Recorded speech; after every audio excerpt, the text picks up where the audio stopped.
আসসালামু আলাইকুম, নমস্কার, খুল্লুম খা, আদাব। প্রথমেই ধন্যবাদ জানাই আপনাদের সমস্ত মিডিয়া বন্ধুদের। আপনারা দেখতে পাচ্ছেন যে আজকে নলছর বিধানসভার দুর্লভ নারায়ণে এখানে একটা সভা হয়েছে। সবার মাধ্যমে ৭৪ পরিবারের ৩০০ ভোটার আমাদের তীব্রামথা পার্টিতে যোগদান করেছেন। সকল নবাগত সদস্যদের আমরা স্বাগতম জানাই এবং সেই সঙ্গে আমরা আজকে বলতে পারি যে ত্রিপুরা রাজ্যে যেভাবে বিভিন্ন বিধানসভাতে মানুষের ঢল মহারাজের আস্থা, মহারাজের উপর ভরসা রেখে দলে দলে আমাদের তীব্রামথা পার্টির পতাকা তলে যোগদান করছে, আমরা ইনশাল্লাহ ২০২৮ সালে একাই সরকার গঠন করতে পারবো।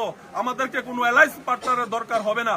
সেই সঙ্গে আমি আপনাদের মিডিয়া বন্ধুদেরকে বলতে চাইবো যে আপনাদেরকে যে আমরা যারা জয়েন করিয়েছি, এখানে যারা জয়েন হয়েছে, আপনারা লিস্টটা নিয়ে যাবেন, নামের লিস্টটা নিয়ে যাবেন, পরিবারের লিস্টটা নিয়ে যাবেন। কারণ আজকের দিনে না, আমরা বিগত দিনেও দেখেছি যে ফেক জয়েনিং বিভিন্ন দল করিয়েছে। আমরা যখন বাসের জন্য ফোন করতাম জিরানিয়ায়, তখন বলতো আমাদের এখানে তো বাস নেই, আজকে প্রোগ্রাম আছে। তখন আমরা বলতাম আজকে কিসের প্রোগ্রাম? বলছে যে মুঙ্গিয়াগামী প্রোগ্রাম হচ্ছে। যদি মুঙ্গিয়াগামী প্রোগ্রাম হয় তাহলে জিরানিয়াতে বাসের শর্ট কেন পড়বে? তখন আমরা বুঝতে পারতাম যে এখান থেকে লোক নিয়ে মুঙ্গিয়াগামীতে জনসমাগম করে বলেছিল যে ৭,০০০ ভোটার যোগদান করেছে। তো সবগুলাই জুমলা ছিল, ফেক ছিল।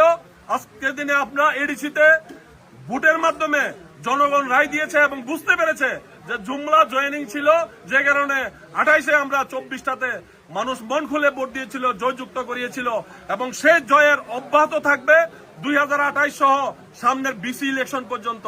ধন্যবাদ নবাগত সকল সদস্যদের। আমরা আবারও ধন্যবাদ জানাই, আমাদের পার্টিতে ওয়েলকাম জানাই এবং সামনের দিনে ২০২৮-এ এক নতুন সূর্যোদয়, নতুন ইতিহাস মহারাজার নেতৃত্বে আমাদের দল তৈরি করতে যাচ্ছে। ধন্যবাদ, আসসালামু আলাইকুম, নমস্কার, খুলুম খা। আচ্ছা, আপনি ২০২৩ নির্বাচনে তীব্রামথা দলের একজন বিজিত প্রার্থী হিসেবে ওই নিরিখে আপনি কি বলতে চান? সোনামুড়া সাব ডিভিশনে যে ৪টি বিধানসভা রয়েছে, এই ৪টি বিধানসভায় মাইনরিটি অধ্যুষিতই রয়েছে অধিকাংশ।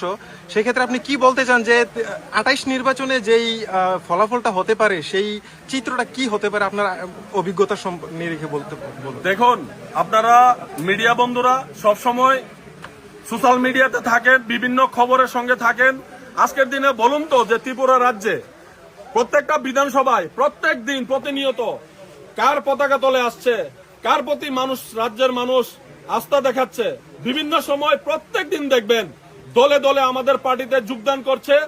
শুধু এই সিপাহীজলা সাব ডিভিশন না, আমরা মনে করি যে ত্রিপুরা রাজ্যের প্রত্যেকটা বিধানসভায় আমরা মহারাজার ওয়ারিয়ার্সরা নতুন সূর্যোদয়, নতুন ইতিহাস আমরা তৈরি করব এবং বাস্তবে যদি ত্রিপুরা রাজ্যকে সহ নর্থ ইস্টকে যদি কেউ মডার্ন করতে পারে, আপনার হীরাযুগ করতে পারে, আমরা মনে করি আজকের দিনে একটাই নাম, উনি হলেন মহারাজা প্রদ্যোৎ কিশোর দেববর্মন।